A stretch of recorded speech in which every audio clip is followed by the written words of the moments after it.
नमः सिद्धेभ्यः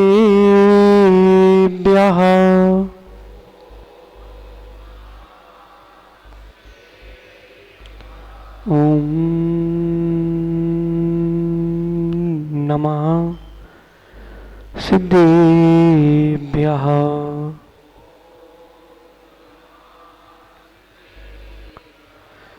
जिनाधीशं नमस्कृत्य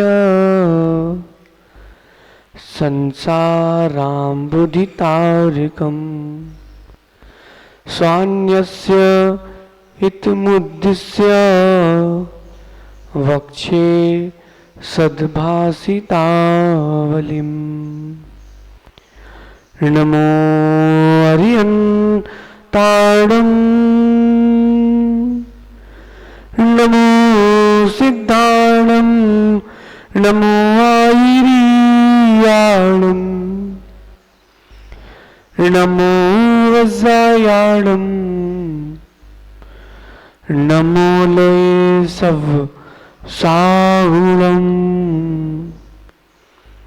अनंत अनंत परम सिद्ध भगवान की, देवादि देवी कजराट श्री आदिनाथ भगवान की, देवादि देवी कजराट श्री नेमिनाथ भगवान की, अंतिम तीर्थेश भगवान महावीर स्वामी की, आचार्य प्रवर सकल कीर्ति महाराज की, आचार्य भगवान गुरुवर विशुद्ध सागर जी महाराज की, अहिंसामय विश्व धर्म की।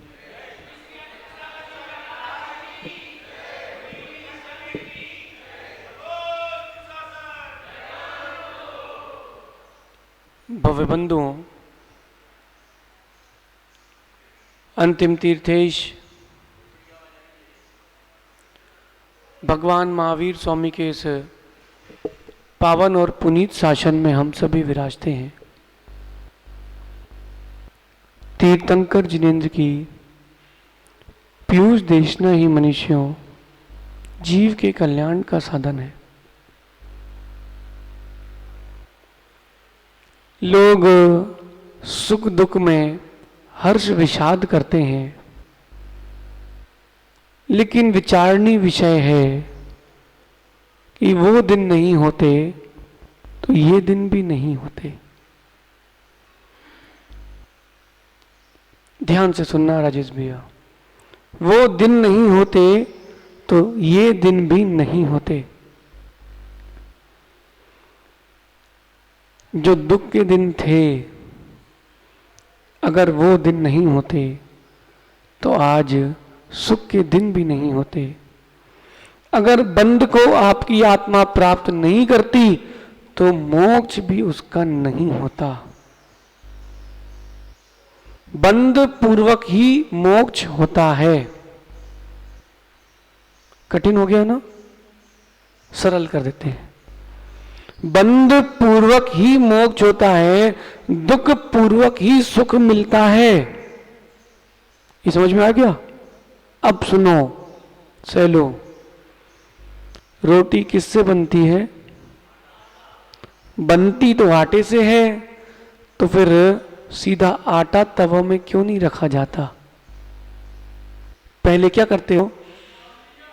पहले पानी डालते हो, फिर बढ़िया गूंथते हो, गूंथने के बाद फिर बेलते हो।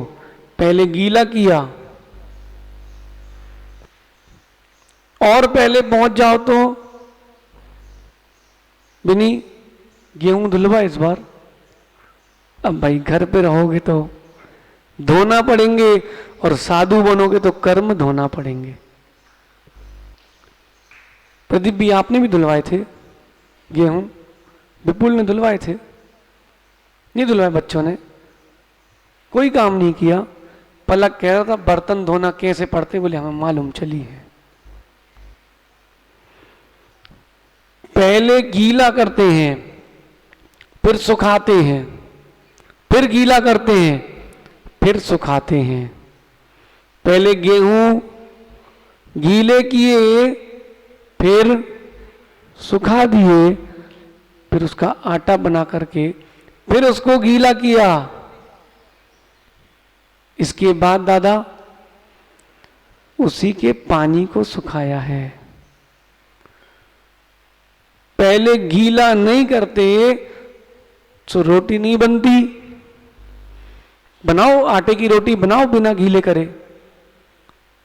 बोल दो मां पानी नहीं, तो बोले हम लोग तो होशियार हैं, सो हम लोग संतरे की रस की बना लेते हैं, बोले सोले की पुड़ी है। डालना तो पड़ेगा, गीला तो करना ही पड़ेगा। तो पहले गीला करते हैं, फिर ऐसे ही पहले आत्मा कर्म से गीली होती है, बंद होता है, फिर कर्म से सूखती है। आगे समझ में? पहले दुख फिर सुख।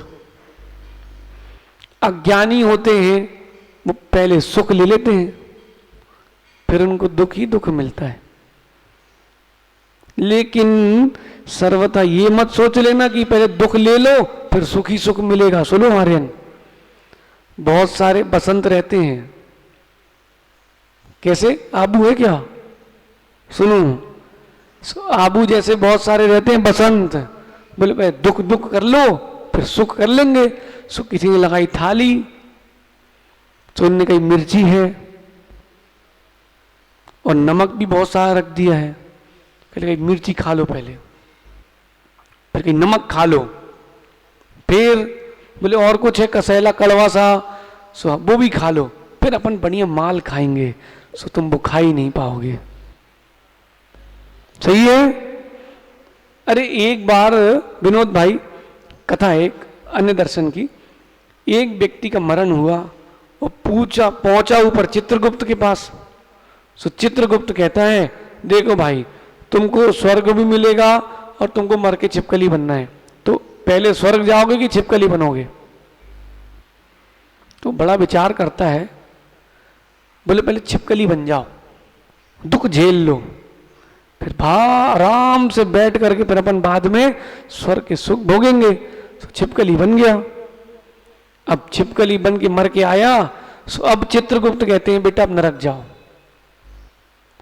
बोले ये कहाँ की बात है? बोले डील तो स्वर्ग की हुई थी भाई, अपना एग्रीमेंट जो साइन हुआ था वो तो स्वर्ग का ही हुआ था। बोले सुनो, तुमने छिपकली बन के रातों रात दिनों रात जीव खाए हैं, सब नरक जाओ। अरे जब मौका मिले तो पहले खीर पूड़ी ही खाना, नहीं है तो दलिया से काम चला लेना चालू। लेकिन कल रितेश भाई है क्या? अभी कल तो भाई जितने बाहर के आए सब रितेश की तारीफ कर रहे थे। बोले भोजन तो मीठा था, व्यवहार भी मीठा था। क्यों सैलू? तुमने मिर्ची उठाई, अचार उठाए कि सीधा माल उठाया? बोलो हर्ष, है? बुद्धिमान यही काम करता है। सुख के समय में सुख का संचय कर लो तो दुख आएंगे ही नहीं। इसको नोट कर लो अपनी बुद्धि में। अब प्रमित सागर जी लिख लो भैया, सुख के समय में अगर सुख का संचय करोगे तो दुख कभी आएंगे ही नहीं, और सुख के समय में दुख का चिंतन करोगे, दुख के समय में दुख का चिंतन करोगे तो दुख कभी जाएंगे नहीं। समझ रहे वीरू? क्या समझ रहे? आज ये ग्रंथ है, सो जरूरी थोड़ा है कि भोगना ही पड़े कर्मों का उदय को, उसकी उदीरना भी होती है। आपकी भक्ति में शक्ति तो हो। अंजन चोर के ही नाम पर निसंगित अंग क्यों आता है? क्या अन्य साधु सम्यक दृष्टि नहीं थे क्या? भद्रबाहु स्वामी, कुंदकुंद स्वामी के निसंकित नहीं थे क्या? थे। उसकी जैसी दृढ़ता लेकिन किसी की नहीं थी। क्या नमोकार के पाठ करके, ये सिद्ध चक्र का विधान करके क्या एक ही व्यक्ति का कुष्ठ ठीक हुआ है क्या? फिर मैना सुंदरी अकेले का क्यों नाम आता है? कोई आए बोले गुरुजी आपको गुरु बनाते हैं, नमोकार मंत्र दे दो, फिर बोले अरे अब तो वो ही दे दो इनने तो। बोले महाराज अच्छे नंबर आ जाए तो ठीक है बेटा नमोकार की जाप करना। अरे इनने तो नमोकार ही बता दिया। बोले आस्था में लाओ। आज ग्रंथ प्रारंभ हो रहा है। आज क्या है? वीर शासन जयंती है। कल गुरु शिष्य का मिलन हुआ, बहुत सारी जगह हुआ है, छतरपुर में भी हुआ है और वैशाली में भी हुआ है। वीरू, छतरपुर में भी हुआ और वैशाली में भी हुआ है। किसी का कल्याण कहीं होगा और किसी का कल्याण यहीं होगा, होगा सबका। उस वीर शासन जयंती के बाद जब भगवान की वाणी खिरी, तब भगवान का शासन प्रारंभ हुआ। जब तक वाणी नहीं खिरती तब तक पूर्व के तीर्थंकर का ही शासन चलता है। तीर्थंकर तो नाम कर्म का उदय केवल ज्ञान के समोशरण लगने पर आता है, लेकिन कब? जब वाणी खिरती है तब। क्योंकि भाई बिना सुने प्रभावित होना बहुत कठिन है। जब तक आपने प्रवचन नहीं सुने थे, हमारे भी और आचार्य श्री के भी, तब तक ठीक है, हाँ अच्छा है। लेकिन जिस दिन प्रवचन सुने उस दिन अंदर कुछ कुछ हुआ कि नहीं? किसी को ज्यादा हो गया सो कहीं और चले गए, किसी को कम है सो वो यहीं है, होगा तो वो भी वहीं चले जाएंगे। समझ गए सहेलू? अब सुनो, जब भगवान की वाणी खिरी थी उसमें राजा श्रेणिक ने 60,000 प्रश्न किए थे। जो मुख्य श्रोता होता है वो प्रश्न करता है और उन्हीं के प्रश्नों का उत्तर ये जिनवाणी है। वो जो भगवान की वाणी की वर्षा हुई थी उसकी कुछ बूंदें इसमें भी हैं। हम पुण्यात्मा हैं, हम बहुत पुण्यात्मा हैं। विषय को भूलना नहीं, पहले गीले फिर सूखे। देखो पूरे सुन के जाना, वो जादूगर का खेल हो जाएगा। नहीं तो आधे अधूरे ज्ञानी बुंदेलखंडी कहते अध कचरे। अध कचरे समझते हो सुरेश भाई? अध कचरे समझते हो?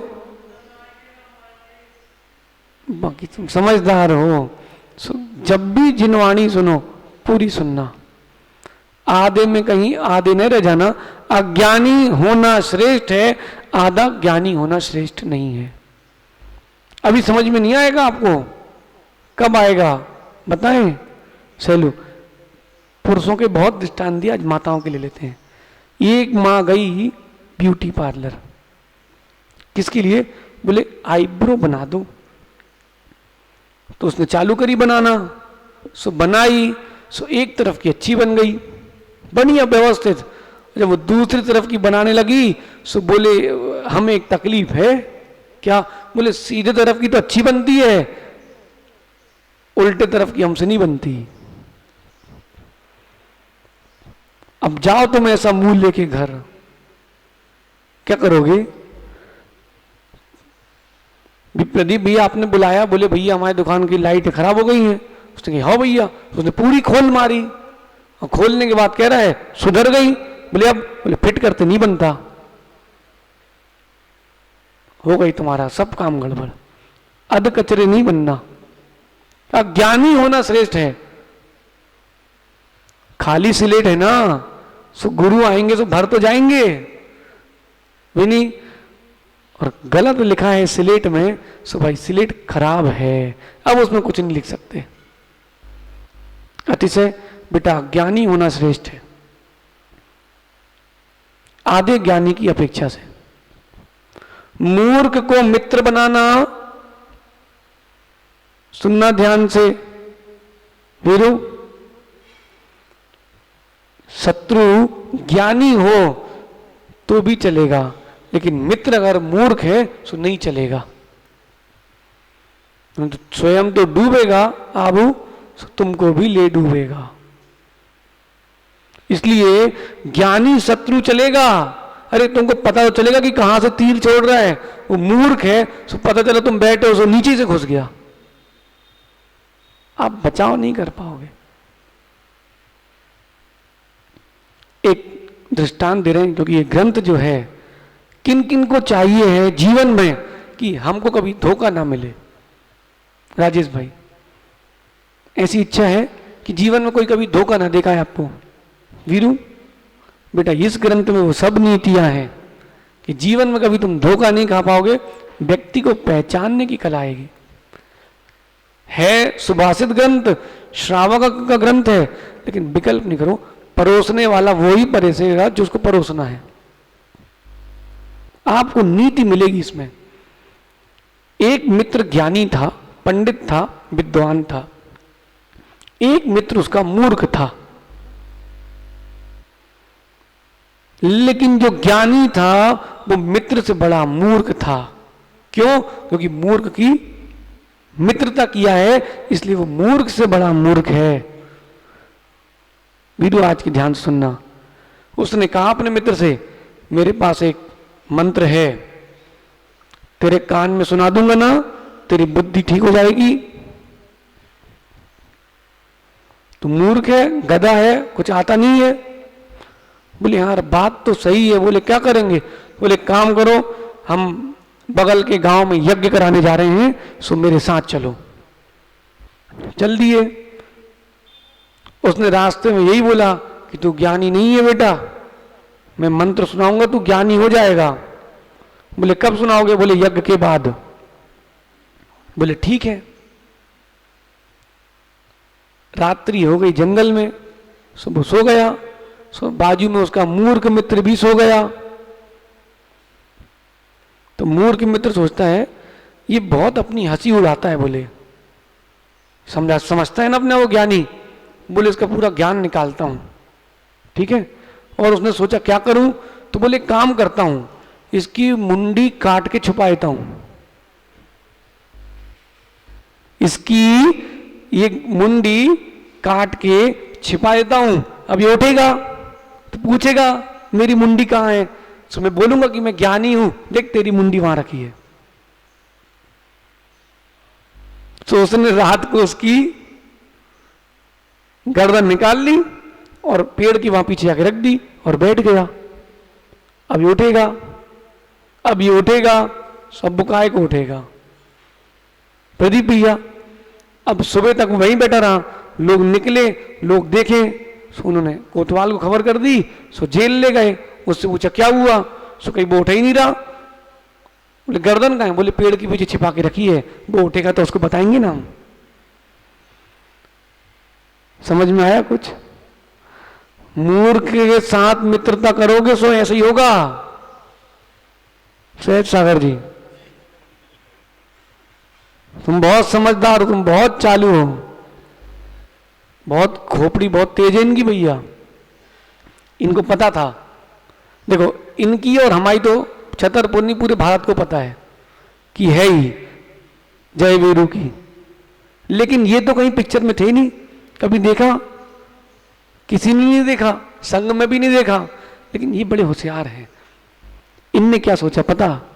बोले देखो आम तो पकेंगे, सो बाजार में सो भाई ऐसी दुकान पे जाओ कि माहौल बना रहे। सो ये बड़े होशियार हैं। सो इनने बोले भैया सब जा नहीं है, सो बोले हम तो चलेंगे। जब जाना ही है, अरे जब खाना ही है सो पहले माल खाओ ना। क्यों प्रदीप भाई? कल आप ग्रास चला रहे थे, फिर आपने बीच में एक परांठा चलाया, फिर क्या हुआ? वीरू बोले नहीं नहीं नहीं। सुन वीरू, उनको पता है कौन चावल वाले हैं और कौन माल वाले हैं। समझ गए? अब सुनो भाई, भूमिका बना रहे, ग्रंथ प्रारंभ हो रहा है, आनंद आ रहा है। ग्रंथ प्रारंभ हो रहा है, इस ग्रंथ में ऐसी ही कथा चलेंगी। कथा इसमें है नहीं, लेकिन आप विकल्प नहीं करो, हम बघार मिला मिला के खिलाएंगे, अच्छा खिलाएंगे, बढ़िया अच्छा से। अब क्या हुआ? मूर्ख मित्र की संगति से जीवन उसका वहीं समाप्त हो गया। ज्ञानी शत्रु होता कम से कम जगह तो रहता, वो सो बचा रहता। भगवान की वाणी की ऐसी बूंदें इस सुभाषित रत्नावली ग्रंथ में मिलेंगी। यह ग्रंथ आचार्य भगवान सकल कीर्ति महाराज का है। 18 वर्ष की उम्र में उनको वैराग हुआ और दीक्षा लेकर के 8 वर्ष सहज सागर जी उन्होंने संस्कृत और प्राकृत का अध्ययन किया। सर्वप्रथम बच्चे को पैदा होने के बाद सबसे पहले आप क्या सिखाते हो? क्या सिखाते हो? कि बेटा ये पंखा ऐसे खोलना चाहिए है? पहले उसको अ आ ई उ सिखाते हैं। ये माँ है, ये पिताजी हैं। संज्ञा सिखाते हैं, सर्वनाम सिखाते हैं, खाना, जाना, बेटा सुसु आए तो बताना, ये क्रियाएं सिखाते हैं। ये व्याकरण सिखाया जा रही है। पहले भाषा, व्याकरण, फिर सिद्धांत। नमोकार लिखवाओ आप किसी से, अरियंत को आप लेकर के आना, बोलना, उसको 6 काव्य याद हो गए हैं गणधर वाले के, सो बोलना बेटा तुम 6 लिख के दिखाओ। अरे उसकी छोड़ो विमल भाई, नमोकार और चत्तारी मंगल पूरा सही लिख के दिखा दो तो मान जाऊं मैं। बहुत बड़ी बात नहीं, छोटी बात कर रहा हूं राजेश भैया मैं।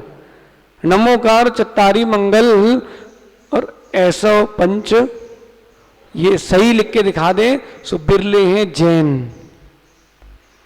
पहले इसीलिए भाषा, उनके गुरु ने कहा बेटा पहले भाषा सीखो।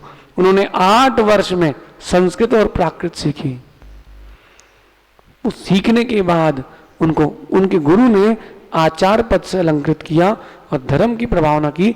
लगभग 25 साल वो आचार्य परमेष्ठी के पद में भी रहे।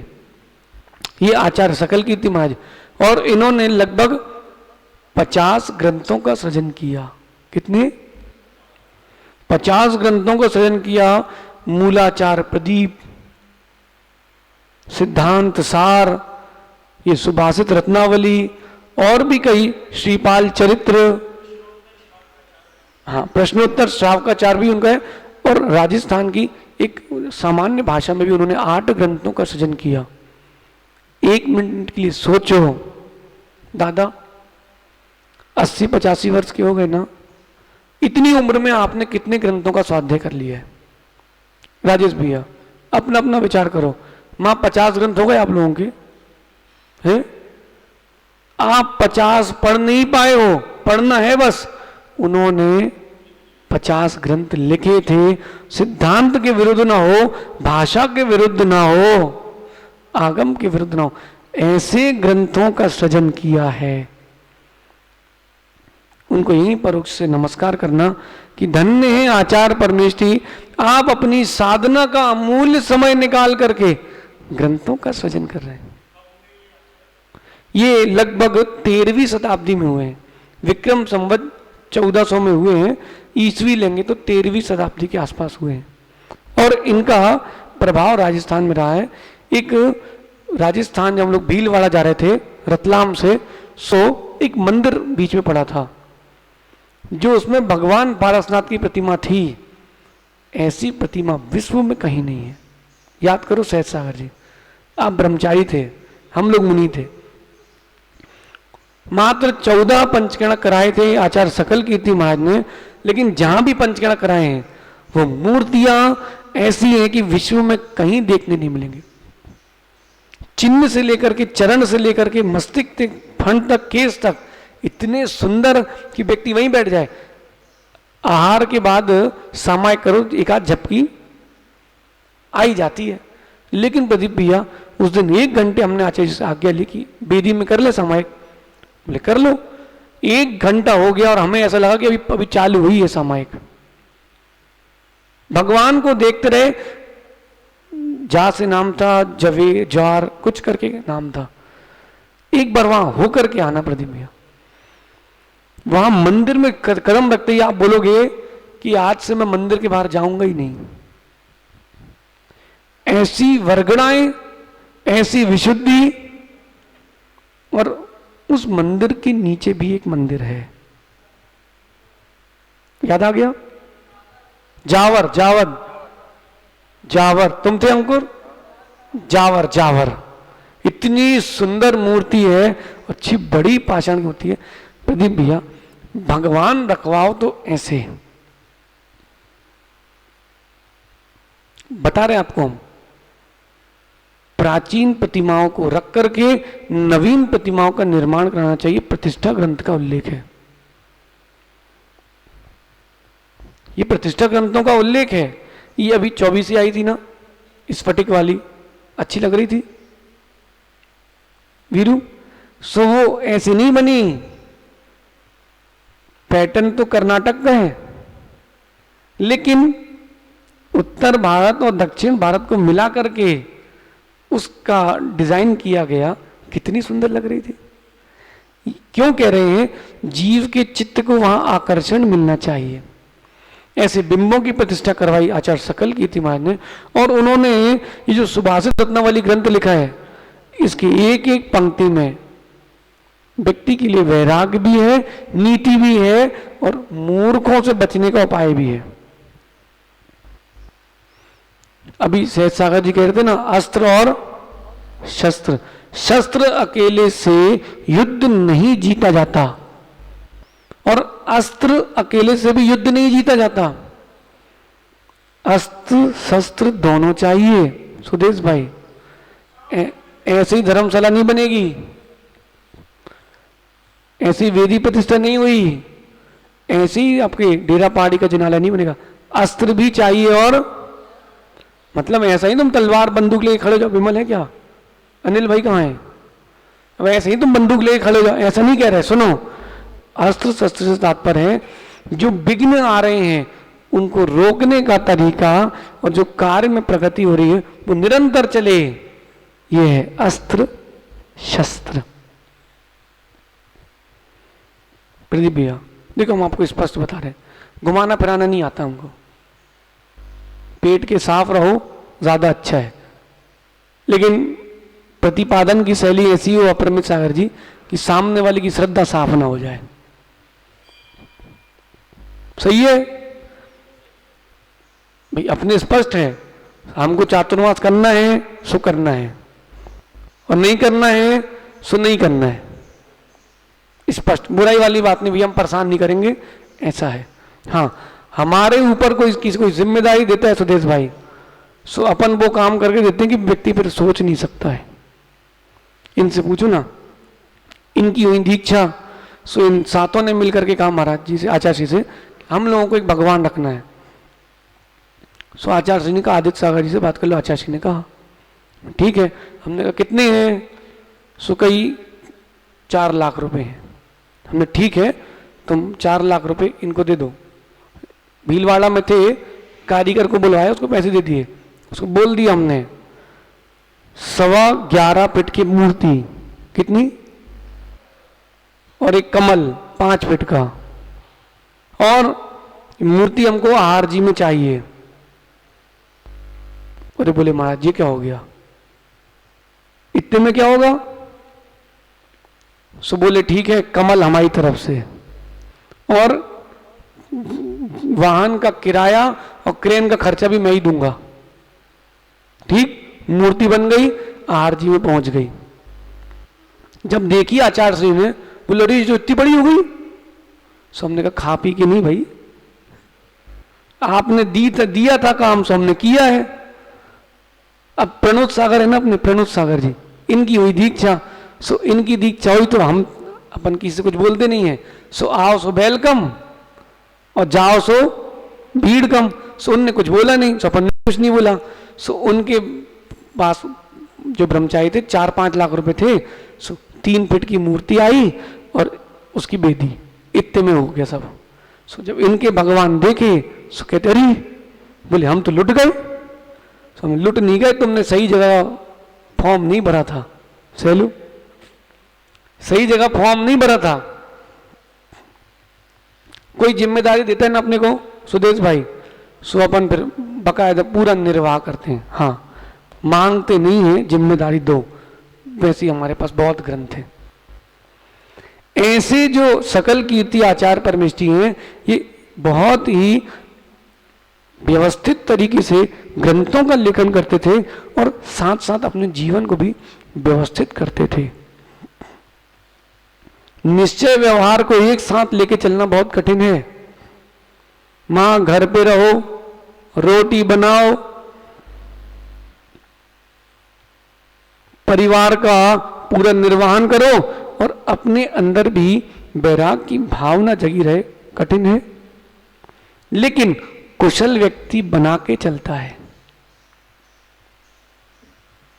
कुशल व्यक्ति सम्यक दृष्टि जीव उस दोनों चकों को बराबर बना के चलता है। भोजन तो पकाता है, प्रीति से पकाता है, ठीक है, ये पर्याय मिले चलने दो, सो भोजन पका रहे हैं और अपने समय सार द्रव्य संग्रह का पाठ कर रहे हैं। ऐसा हो सकता कि नहीं? जो व्यवस्थित रहते हैं, वीरू है क्या, वीरू सुदेश भाई, व्यवस्था नहीं बनाते, व्यवस्थित रहते हैं, उनकी व्यवस्थाएं बनती हैं। आप व्यवस्था बनाओगे और व्यवस्थित नहीं रहोगे, तुम्हारी सारी व्यवस्थाएं बिगड़ जाएंगी। पहले आप व्यवस्थित बनो, फिर देखना व्यवस्थाएं बनती हैं। अब यहां माना कि आगवानी हो रही है, सो हम ही लोग व्यवस्था बनाने लग जाएं, ये भैया तुम पीछे हटो, तुम हटो, हाँ तुम आगे चलो। बोले यार जिनकी आगवानी कर रहे वही व्यवस्था करे तो अपन खड़े रहो, आप कुछ मत करो, हॉर्न दो, धक्का मुक्की, आप खड़े हो जाओ। व्यक्ति अपने आप व्यवस्था बनाएगा। मौन लेके भोजन करते ना प्रदीप भैया, पहले नहीं करते थे ना,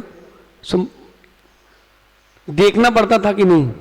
अब लोग थाली देखते हैं, महाराज अगर बोल के हार करे ना तो सब बैठ जाएं, बोले और क्या चाहिए महाराज जी बताओ, सब्जी लाएं, चावल लाएं, और महाराज कुछ नहीं बोल रहे तो सो व्यक्ति भगता नहीं है, खड़े रहता, कब क्या चलेगा, कब क्या चल जाए।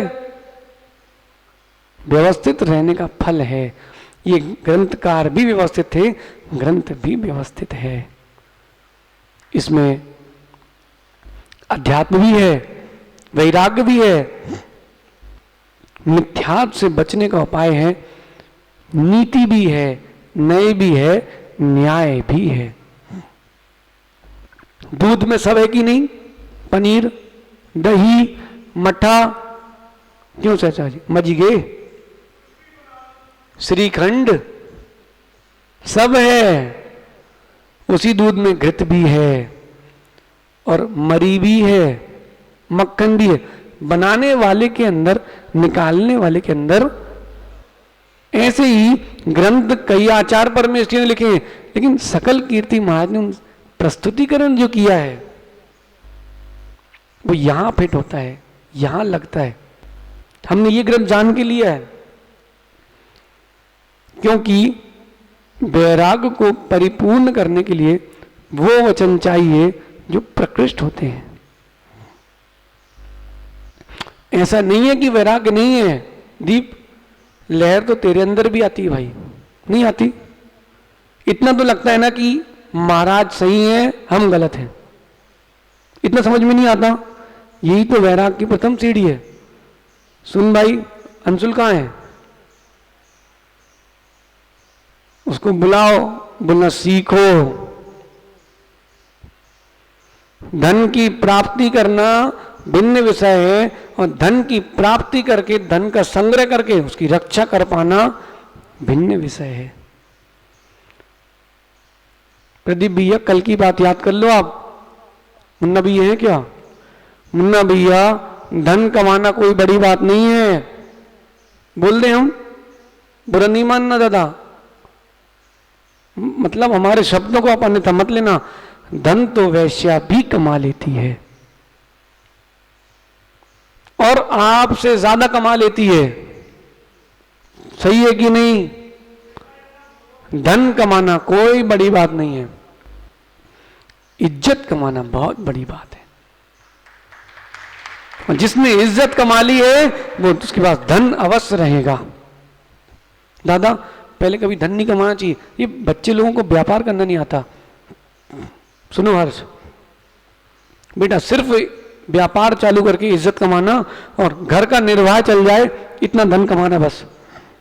उमेश भाई फिर देखना, जब इज्जत कमा लोगे ना सो ग्राहक तुम्हारे ही यहां आएगा, सो धन पीछे पीछे आएगा। समझ गए? वीरू को समझ में आया? पहले बेटा इज्जत कमाना, वो भाई ज्ञानी तुम लोग से कह रहे हैं, पहले इज्जत कमाना फिर धन। कहीं तुम धन कमाने में लग गए और इज्जत नहीं कमाई, तो धन तुम्हारा जैसे वैश्या छोड़ देती है धन निकलने के बाद, ऐसी वो धन तुम्हें छोड़ देगा समय निकलने के बाद। आचार्य भगवान सकल कीर्ति महाराज क्या कह रहे हैं, ये तो भूमिका थी, अभी तो लोई बनी है, अब उसका क्या बनना है अब सुनो। समझ में आया? अच्छा लगा? नहीं लगा? कल से बंद कर दें? हैं? अच्छा लगा? अरे अच्छा तो लगा, लेकिन एक बार लग तो जाए तुम्हें जम के। प्रदीप भैया एक बार लग तो जाए जम के। जिस दिन लग गई ना, उस दिन आपकी लॉटरी लग जाएगी। जिनको लग गई हमारी बात, उनकी लॉटरी लग गई वैशाली में, और जिनको नहीं लगी सुबह बैठे मुंडी तो हिला ही रहे हैं। क्यों वीरू? सुनो अच्छा। जिनाधीशम नमस्कृत्या संसाराम बुद्धि तारकम। नमस्कार करके किसको? जिनाधीशम, जो जिनेंद्र जिनों में राजा है। जिन यानी जिसने कसाय को जीता वो जिन, जिसने मोहनी कर्म को जीता वो जिन। ऐसे जिनेंद्र भगवान को नमस्कार करके,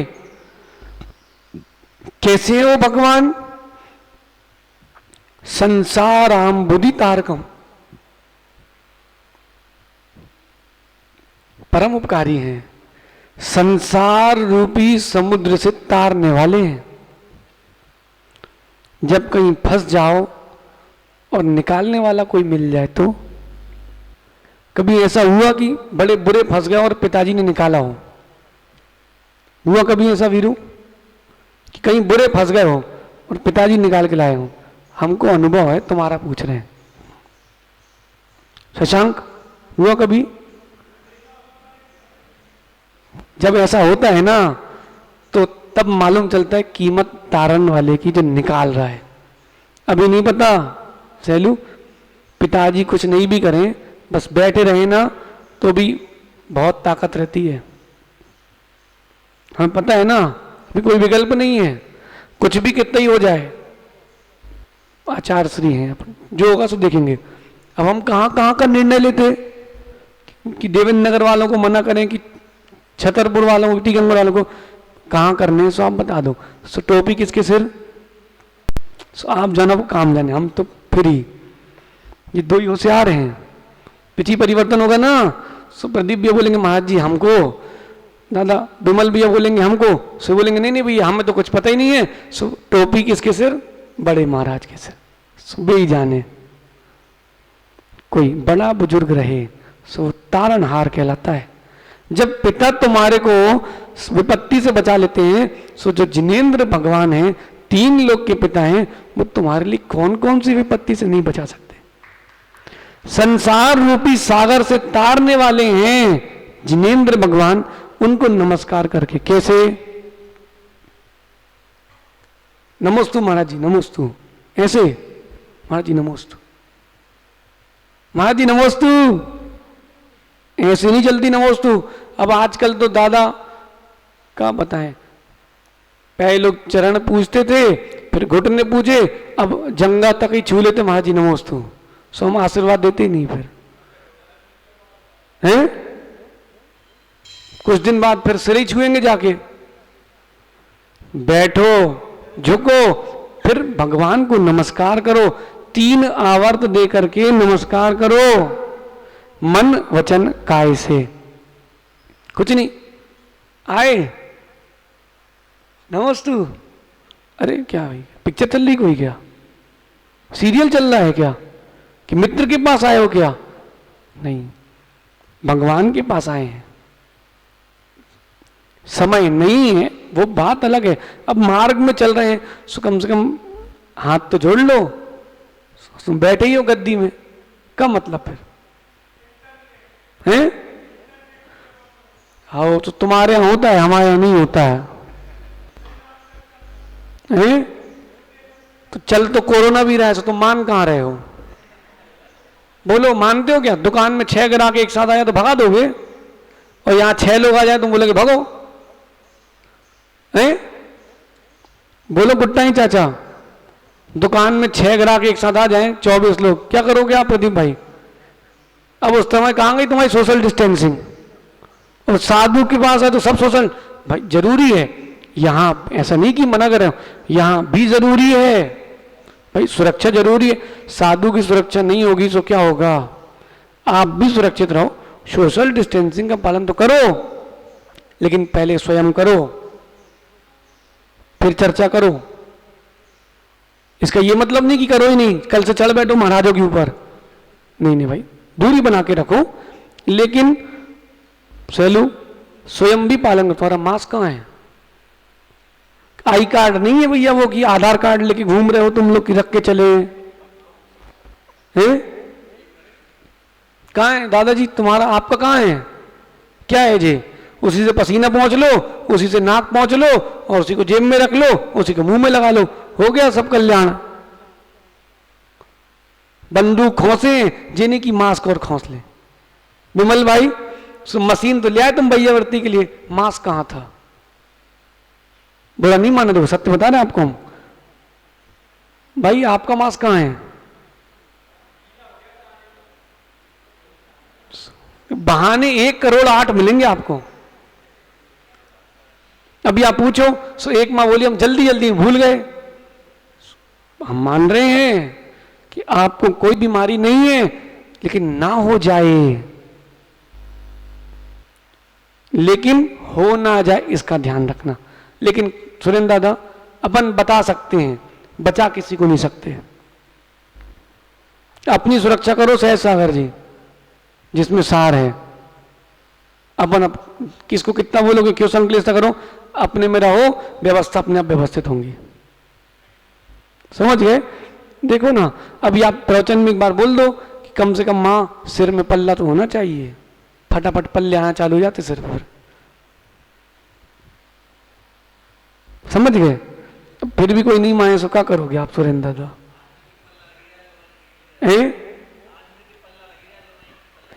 सब क्या करें, सिखाया तो तुम्हें ने है, उनको पता है तुम पल्ला लेने लगे सुनने गई, तुम लो, हमें टेंशन खत्म।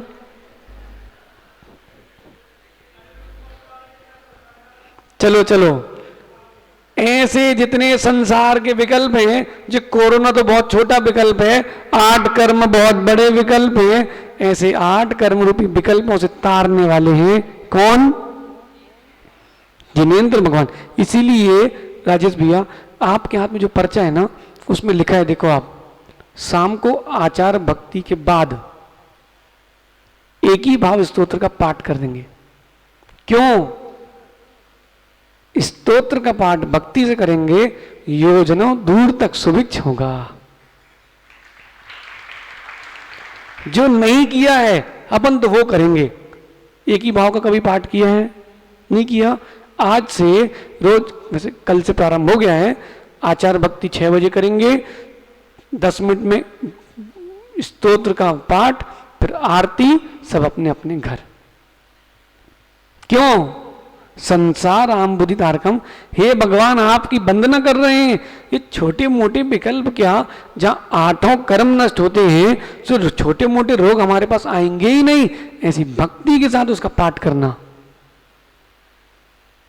हमको तो पूरा विश्वास है स्तोत्रों पर, आपका नहीं पता। हम प्रत्यक्ष देख के बता रहे हैं आपको। प्रदीप भैया हमारे दोनों तरफ स्टोन हो गया था, 8 mm 7 mm का, भोपाल की बात है। सो डॉक्टर आए, सो बोले दूध बंद, एक बोले नमक बंद, एक बोले बूरा बंद, एक बोले घी बंद। हमने कहा फिर सांसें बंद। अरे भाई हम तो सेक्ष हैं, पढ़ने वाले हैं, सो भाई कुछ तो चाहिए।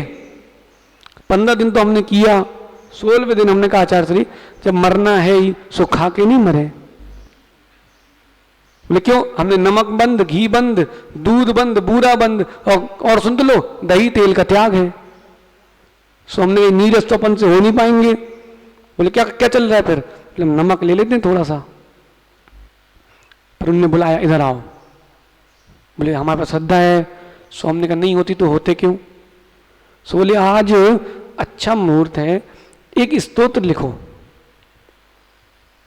भगवान पारसनाथ पर एक स्तोत्र लिख करके लाओ, जाओ। हमने पूछा संस्कृत में कि प्राकृत में? बोले प्राकृत में। ठीक है, सो हम सामायिक के बाद लिखने बैठे और दोपहर के स्वाध्याय के पहले पहुंच गए। अच्छा, स्तोत्र लिख लिया है, उन्होंने पढ़ा। बोले अब प्रतिदिन बिना गैप किए, अंतराल डाले, इसका पाठ करो जी। अब उन्हें ये नहीं बोला कब तक, तो अपन समझ गए कब तक, जब तक श्वास है तब तक। 1 महीने हमने लगातार पाठ किया, पतरी हमें पता नहीं कहां है। हमने उसी दिन से हमने कहा अब तो सब खाओ, गुरु ने बोल दिया बात खत्म। सुबह पतरी जाने, गुरु जी जाने। कोई उसके बाद कोई चेकअप नहीं हुआ, ना कोई पीड़ा हुई। भाई रासायनिक क्रिया करना है। दवाई सेरिडॉन खाते ना, कहां खाते हो, कहां से खाते हो? मुख से। जाती कहां है और ठीक क्या होता है? मुख से ली है, गई पेट में और ठीक हो रहा है सिर दर्द। बड़ी विचित्र बात है। नहीं भाई, रासायनिक क्रिया होती है, उससे सारे काम बनते हैं। भगवान की भक्ति करेंगे, रासायनिक क्रिया होगी, रोग आएगा भी सो पीछे ही भाग जाएगा। भक्ति में बहुत शक्ति है। ऐसे भगवान को नमस्कार करेंगे, मन वचन काया से, भक्ति से। ऐसे भगवान को नमस्कार करके मैं ग्रंथ लिखता हूं। कौन सा? सुभाषितावली। क्यों लिखते हैं?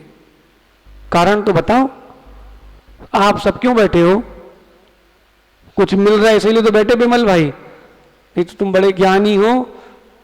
मार्ट साहब को भी जय जिनेन कब करते थे? पता है कि पेपर सब सेट कर देंगे। कहो गो अनिल भाई, कहां गए हो? गुस्सा तो नहीं हो गए? तुम हो भी जाओगे तो क्या कर लोगे भैया? बुरी लगी तो क्षमा करिए, लेकिन सुनो तो, कल सुनार का अपनी कहानी रात को ये हम लोग क्या हुआ? बोले डबल एमए करी है। कैसे? बोले पेपर तो घर पे ही देते थे ना हम। भाई यहां बैठे हो, कुछ ना कुछ तो प्रयोजन है, ग्रंथ लिखने का प्रयोजन है। स्व और अन्य के हित के उद्देश्य से मैं ग्रंथ लिख रहा हूं। लिखेंगे उनका शुभ उपयोग, आप पढ़ोगे आपका शुभ उपयोग। वही शुभ उपयोग शुद्ध उपयोग की भूमिका बनता है। 10 के नोट को जोड़ते जोड़ते ही अतिशय बेटा 2000 का बनता है। गुल्लक है तुम्हारे पास? हैं? पैसे डालते हो उसमें? जिस दिन फोड़ते हो ना, तो उस दिन पहले भैया के पास जाते हो, बोले 1 नोट बड़ा कर दो। नहीं कराते कि 50, 10 और सिक्के रखे रहते हो तुम 5-5 के? नहीं, सबको मिला करके बोले 1 नोट कर दो 2000 का। क्यों कह रहे हैं? ऐसे ही है, शुभ उपयोग की एक एक बूंद जोड़ते जोड़ते जोड़ते जोड़ते शुद्ध उपयोग का महल खड़ा होता है। इस उद्देश्य से आचार्य परमेश्वरी सकल कीर्ति महाराज जी ग्रंथ प्रारंभ करेंगे।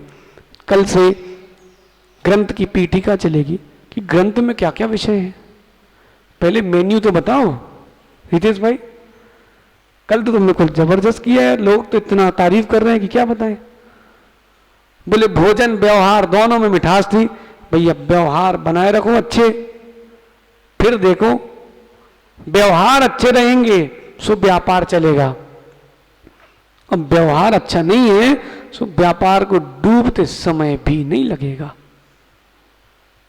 दादा लोग आकर के कहते हैं आपके, बोले हम पटरानी गए थे, व्यवहार अच्छा लगा। छाती फूलती कि नहीं? पैसे की कोई बात नहीं, आपके पास इतना है कि पूरी पीढ़ी खा लेगी। छाती फूलती कि नहीं? चलो भैया हमारे बच्चों में व्यवहार है सो अब व्यापार चलेगा और व्यवहार भी चलेगा। नहीं लगता है ऐसा? बोलते नहीं हो लेकिन लगता कि नहीं।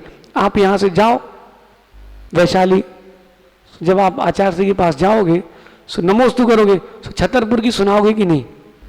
जब सुनाओगे सो उनको अंदर क्या लगेगा? कुछ कुछ होगा कि नहीं? नहीं होगा।